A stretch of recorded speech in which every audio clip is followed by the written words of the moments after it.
to absorb their attention. Early Adventist believers preached the message of Jesus' return in 1844, as most of us know, and they faced the great disappointment, as prophesied in Revelation 10. Their work, however, was not yet complete. There was an additional message that God wanted them to give to the world. This message is divided into the 3 parts and is outlined in the messages of Revelation 14 of the first, second and third angel's message. So let's have a look briefly at these messages. The first angel's message is found in chapter 14 verses 6 and 7, where it says, "Then I saw another angel flying in mid-air, and he had the eternal gospel to proclaim to those who live on the earth, to every nation, tribe, language and people.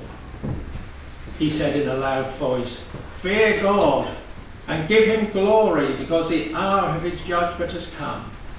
Worship him who made the heavens, the earth, the seas and the springs of water.'" This first message proclaims the everlasting gospel, salvation through Christ's righteousness and grace, his justifying and his sanctifying power to us. The angel announces that the time of judgment has come and calls people back to the true worship of God and to recognise him as creator. And as a church we believe that what we call the pre-Advent judgment started, and the review of the book started in 1844 in the heavenly sanctuary in the heavenly courts. The call to worship God as creator automatically places upon people the responsibility to observe the day that honours his creative act. This is why the devil has worked so hard on 2 fronts. One, evolution, to take God as creator out of the picture. And secondly, of course, that day that marked the memorial of his creation, he has managed in most instances to transfer to another day of the week, be it Sunday, be it Friday, but he has worked very hard to do away with God as creator and his creative act. Creative beings cannot truly honour their creator while defying the command to keep holy the Sabbath, the 7th day of the week, not the first, which God himself set aside as a memorial of his creation. During the time of trouble immediately preceding Jesus' return, the 7th day Sabbath will be the central issue of conflict that distinguish those who are loyal to God and those who are not. Ellen White in The Great Controversy, page 605, says, "The Sabbath will be the great test of loyalty, for it is the point of truth especially controverted. When the final test shall be brought to bear upon men, then the line of distinction will be drawn between those who serve God and those who serve him not." One thing I believe from the bottom of my heart, that those who are alive and will meet the Lord in the air when he comes will be Sabbath keepers. Yes, there'll be thousands, millions in heaven who won't have been Sabbath keepers, because in their ignorance they will have worshipped God to the best of their understanding. But those who are alive and will meet the Lord in the air will be Sabbath keepers. Not necessarily Seventh-day Adventists. You don't have to be a Seventh-day Adventist to be a Sabbath keeper. But those who meet God in the air will. To worship God as the creator means there must be a willingness to reject false theories about the origin of life, including evolution. And how many Christians have we heard or seen on the media who is trying to square the circle by including God and evolution in some misunderstanding concept of the beginning of life?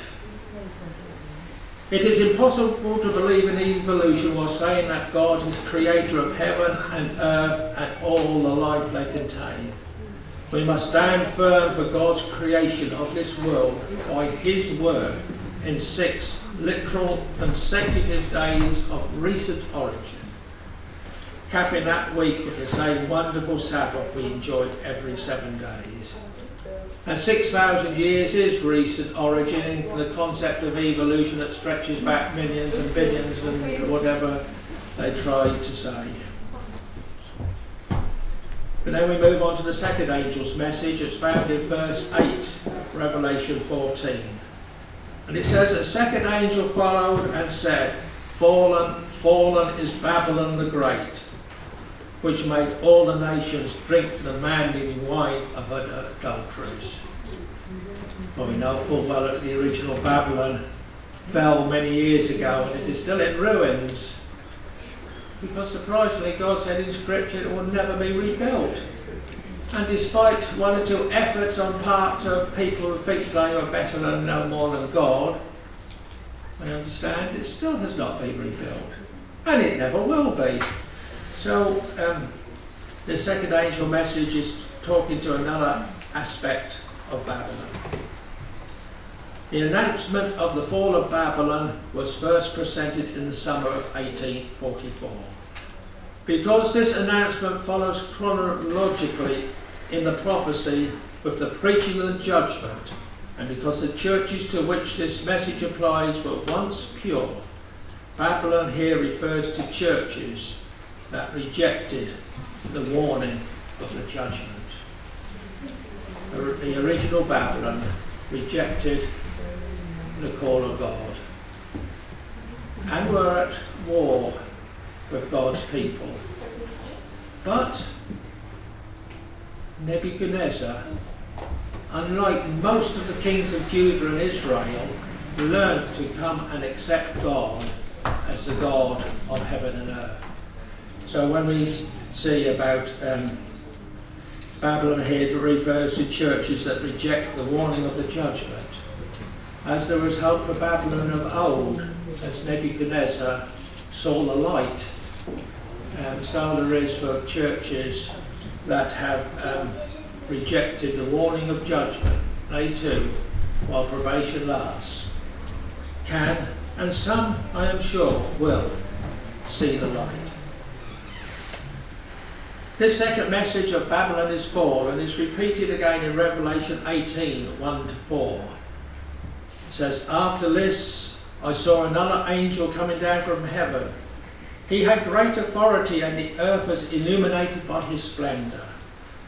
With a mighty voice he shouted, 'Fallen, fallen is Babylon the Great.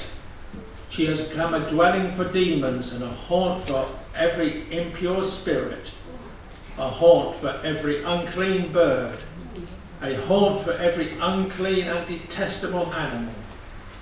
For all the nations have drunk the maddening wine of her adulteries. The kings of the earth committed adultery with her, and the merchants of the earth grew rich from her excessive luxuries.'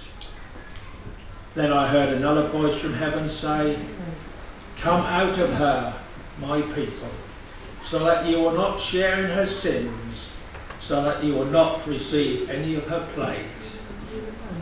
In reading that we can see there's a lot, perhaps the majority of God's people are still in what he refers to as Babylon, and will come out when called.